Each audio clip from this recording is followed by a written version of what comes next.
Assalamualaikum warahmatullahi wabarakatuh. Kita lanjutkan lagi pembacaan kitab Harakatul Jihadiyah wa Harakatul Najdiyah. Kemarin kita sampai kepada allati asasaha Syekh Muhammad bin Abdul Wahhab At-Tamimi An-Najdi fi biladi Najd wasatan Jaziratul Arabiyah. Lalu kita sambung lagi waqad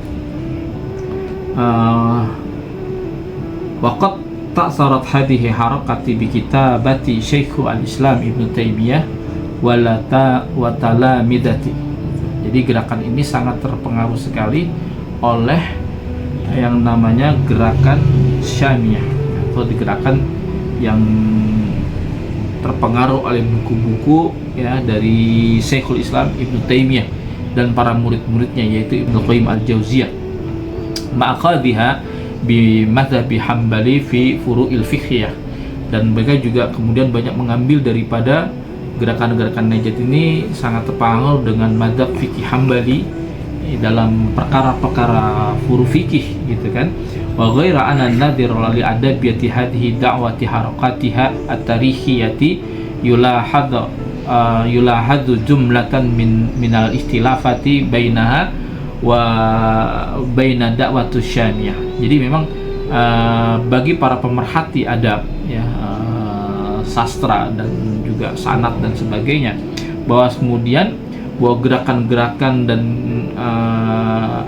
dalam sejarahnya mereka juga kemudian ada perbedaan-perbedaan yang signifikan antara gerakan-gerakan Najd dengan gerakan-gerakan Syamiyah, walaupun mereka terpengaruh dengan gerakan-gerakan Syamiyah dalam hal ini Ibnu Taimiyah.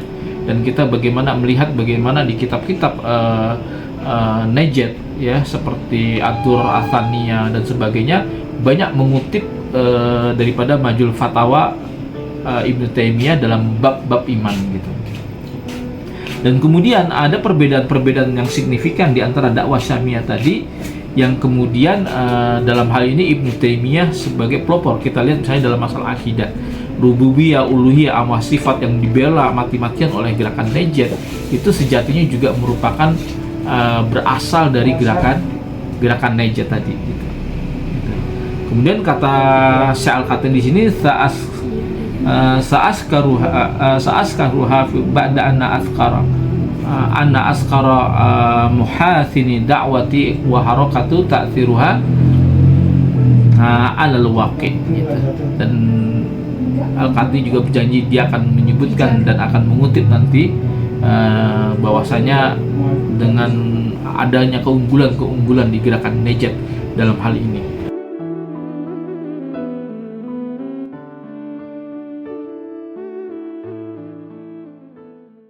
Bismillahirrahmanirrahim. Kita lanjutkan. Wa dzalika ana da'wata ja'at fil usuri mutaakhirati allati dhahara fiha taqallufi kabirin lil muslimina ala jami'il al-as'adati dakhlin kabirun min aqaadihim wa tasawwuratihim mimma alqaihim fi a'mali syarkiyatin wa bidain kabiratin syahamat Jamaluddin. Jadi bahwasanya gerakan Najd itu datang ketika memang di akhir-akhir zaman, di mana memang telah nampak banyak ya terjadi perselisihan di kalangan umat Islam. Kemudian juga terjadi penyimpangan-penyimpangan, kata Syekh Al-Khatib pada saat itu dalam bab akidah ya. Mungkin maksudnya menyelisih daripada akidah mereka ya, akidah daripada rububiyah, uluhiyah, asma wa sifat, karena mayoritas pada saat itu baik dalam empat mazhab, baik mazhab Hanafi, kemudian mazhab Maliki, kemudian mazhab Syafi'i dan mazhab Hambali, itu semuanya akidahnya rata-rata adalah akidah Asy'ariyah, yang kemudian nanti kita akan bahas bagaimana akidah Asy'ariyah itu juga dianggap sebagai sesat bagi mereka begitu. Lalu kemudian gambaran-gambaran dan kenyataan di amalan perbuatan di kalangan umat Islam pada saat itu yang juga dianggap menyimpang ya, melakukan sebuah bid'ah gitu, yang kemudian ini menurut mereka dianggap syahamat Sawahat Jamaluddin, yang dianggap ini telah mengotori daripada keindahan Islam itu sendiri. Kata si Al-Qahtani seperti itu. Dan memang kalau kita lihat mereka banyak memusuhi tentang tradisi lama yang dilakukan oleh umat Islam selama berabad-abad, yang cukup bercokol di wilayah Najd, wilayah Hijaz dan lain sebagainya gitu. Kita lanjutkan lagi. Fada'at al-harakati li'audati li-tauhidi safi minasyirki wa tatbiku syari'ati wa nabatatul bid'ah wal muhadatsati allati syahawat jamalul islami alzamatun nasa bidzalika yuhad sayf wa qad sa'adatu da'wati ala nusrah wal ifkariha tabni al-su'ud laha ta'sasiha. Jadi gerakan Najd ini memang dia menyuruh kepada kemurnian daripada tauhid itu sendiri gitu, dan menerapkan watatbikus syar'i, dan penerapan daripada syariat-syariat Islam ya. Ini sama dengan hari ini bagaimana gerakan-gerakan Islam yang militan juga, ini ajakannya sama gitu. Kemudian wa nabadzal bid'ah wa muhaddatsat ya, jadi membersihkan mereka dari kebid'ahan, dari hal-hal yang sifatnya baru gitu, allati syahawatu jamalul Islam gitu, yang kemudian kata Syekh Al-Qahtani hal itu juga sebetulnya daripada keindahan Islam itu sendiri gitu ya, merusak daripada keindahan Islam itu sendiri gitu. Dan kemudian alzamatan nasi bidzalika qad bisayf, dan mereka menegakkan itu bukan dengan cara-cara hikmah, tapi dengan menggunakan cara-cara yang sifatnya dengan saif, dengan pedang. Ini yang kemudian hal itu menjadi sebuah fitnah gitu. Dan bagaimana banyak 250 sampai 300 kitab-kitab turos ulama yang kemudian membantah daripada pemikiran ini gitu.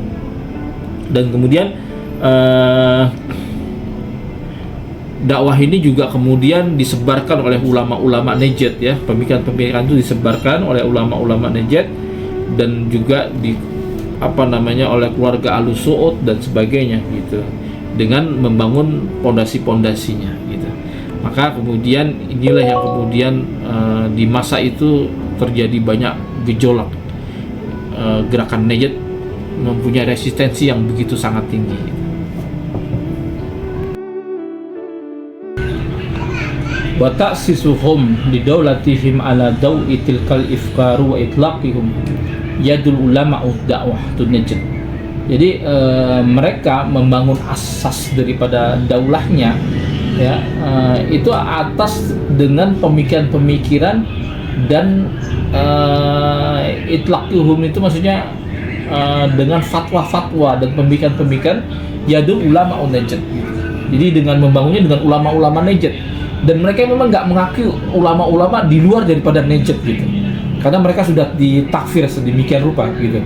Lalu kemudian nahadu ulama bil wala'i alus su'ud wa itibarihim wala tu'amruhum. Jadi mereka memerintahkan ya ulama-ulama Najd ini untuk hanya memberikan loyalitas kepada umat Islam saja gitu. Pada memberikan loyalitas kepada alus su'ud, maksudnya keluarga daripada Muhammad ibnu Su'ud dan Abdul Aziz bin Su'ud, kemudian sampai kepada Su'ud bin Abdullah bin Su'ud gitu, Su'ud bin Abdul Aziz kalau nggak salah ya, yang dimana itu dijelaskan ya di dalam kitab Ad-Durrul Athanah, nanti kita bacakan gitu kan.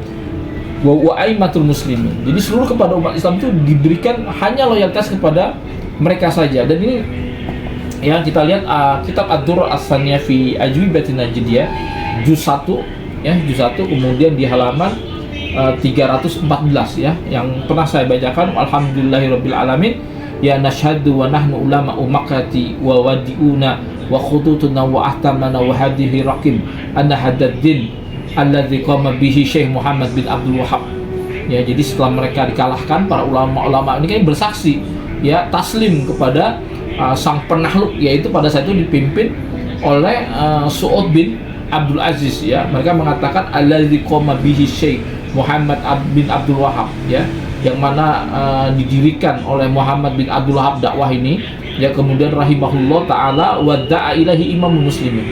Ya, mereka mengajak kepada kepemimpinan satu imam, yaitu umat Islam, yaitu siapa? Su'ud bin Abdul Aziz. Ya, jadi mereka menganggap bahwa diri mereka ini adalah pemimpin umat Islam, gitu. Kita bisa lihat lagi dalam kitab-kitabnya, misalnya di sini sampai mereka mengkafirkan negeri Mekah, ya, negeri Hijaz dan sebagainya. Kalau kita lihat kemudian di kitab yang nomor 9 ini, mereka mengatakan begini, ini lebih sadis lagi, gitu. Bahkan mereka mengatakan, sebentar saya carikan dulu. Bil alamin nahmaduhu wa nasta'inu wa nastaghfiru wa natubu ilaih ila akhirih amma ba'ud qad balaghani fa innahu qad balaghani anna badan nasi qad ashkal alaihi jihadil muslimin li ahli ail. Jadi waktu itu setelah penaklukan itu, mereka ada dari pasukan Najd itu yang kemudian Harakatul Najd ini yang muskil dengan jihad kepada umat Islam dari tetangganya, yaitu daerah Diria. Diria ini muslimnya masuk wilayah Najd, gitu. Tapi beberapa keamiran seperti keamiran Ha'il ini memberikan loyalitas kepada Turki Utsmani, gitu. Dan mereka ragu memerangi salah satu beberapa prajurit, banyak prajurit itu ragu-ragu memerangi orang Ha'il yang dianggap mereka tuh masih Islam, masih sholat, masih pergi haji dan sebagainya. Tapi karena mereka nggak memberikan loyalitas, ketaatan kepada gerakan-gerakan Najd, mereka kemudian diperangi, ya. Salah satu kata dia al-jihadu masyru'un li ahadil umur. Ya, jihad kepada mereka itu diantara dalilnya itu adalah diantaranya al-khuruju an ta'ati waliyul amri muslimin. Karena mereka keluar daripada ketaatan kepada waliul amri. Jadi gerakan Najd menganggap bahwa mereka itu adalah waliul amri, gitu. Dan faman kharaja an ta'atihi, maka barang siapa yang keluar daripada ketaatan, ya, waliul amri tadi ala ta'atihi, wajib jihadiyah ala jami'il ummah, maka wajib atas seluruh umat Islam untuk memerangi mereka, walau kana kharijan musliman, ya, walaupun yang keluar dari ketaatan itu adalah orang-orang muslim, kama jahidi Ali ibn Abi Thalib radhiyallahu anhul khawarij, sebagaimana jihadnya Ali bin Abi Thalib kepada orang-orang khawarij. Jadi kemudian apalagi wa huwa ya'taqid ya islamihim fa innahu sila an kufrun faqala minal kufri faru, ya. Jadi ketika ditanya terkait apa dan wahwa, maksudnya itu kepada Ali bin Abi Thalib, dia meyakini keislaman mereka. Ketika ditanya apakah mereka orang-orang kafir, gitu, enggak, gitu. Faqala, maka berkata Ali bin Abi Thalib, ya, minal kufri faru, ya, mereka justru lari dari kekafiran, ya. Waqala maratan ukhra, ketika ditanyakan sekali lagi, ya, lima su'ila anhum ikhwanina baru alaina, ya, mereka adalah saudara-saudara kita, gitu. Ini kata Ali bin Abi Thalib sebagai sebuah dasar, ya, kenapa mereka diperangi, gitu. Nah, ini yang ketiga nih, yang kedua nih, amru tsani, ya, mimma yujibu jihadu liman itasofa bihi, ya, maka kewajiban jihad bagi siapa saja itasofa bihi, ya, berdiri di dalam saf, ya, yang menyerupai kepada mereka, yaitu diantaranya adalah ada takfirul musyrikin, ya, mereka meniadakan, mengkafirkan kepada orang-orang musyrik. Jadi untuk Mekah, Madinah dan sebagainya, Sabikon, Syam, wa Mesir itu nggak mengkafirkan orang-orang musyrik, gitu. Siapa yang dituduh orang-orang musyrik? Yaitu dola Turki, ya. Di sini dijelaskan bahwa mereka meniadakan mengkafirkan orang-orang muslim. Au syakka fi kufrihim, atau mereka ini orang-orang ragu pada kekafiran mereka, ya, fa inna dzalika nawaqidul Islam wa mubtilatihi, ya, dan mereka, ya, masuk kepada pembatal-pembatal keislaman, ya. Jadi keimanan mereka batal. Faman itasofa bihi, ya kan, faqad kafar, barang siapa yang bersifatkan kepada hal tersebut, ya, berbaris dengan kelompok-kelompok tersebut, maka dia kafir, ya, dan halal darahnya, ya kan, wa halu dimahu wa malun wajibu qitalihi hatta yukafirul musyrikin, mereka halal hartanya dan sebagainya. Ini ada di kitab Ad-Durrur As-Saniyah fi Ajwibati Najdiyah di jilid ke berapa nih? ke-9 gitu, ya kan? Di antaranya faman lan yukafir musyrikina minad daulati wat turkiyati, barang siapa yang tidak mengkafirkan orang-orang musyrik dari daulah Turkiya. Maksudnya apa? Turki Utsmani, ya. Wa ubadul kubur, ya, dan para penyembah kuburan. Penyembah kuburan itu bukan nyembahin kuburan, bukan. Maksudnya bertawasul, bertabaruk, wa istighosah kepada orang-orang soleh yang telah meninggal dunia. Ini sebetulnya masuk wilayah-wilayah yang sifatnya tuh furu, masuk ke masalah-masalah cabang, ya, dalam masalah fikih ini boleh atau tidak, ini halal apa haram, gitu. Ini kan masalah-masalah fikih sebetulnya, tapi dianggap sebagai perkara-perkara usul akidah yang kemudian tidak ada uzur bil jahil dalam perkara-perkara usul akidah. Itu nanti kita akan bahas satu persatu. Pembacaan. Waqad kana li daulati as-Saudiyyati salasatu atwanin awwalu balagat fihi awjuha fi intaha bi tadkhilin daulatu Utsmaniyah wa tadmiruha li asimati an-Najdiyin ad-Dir'iyah.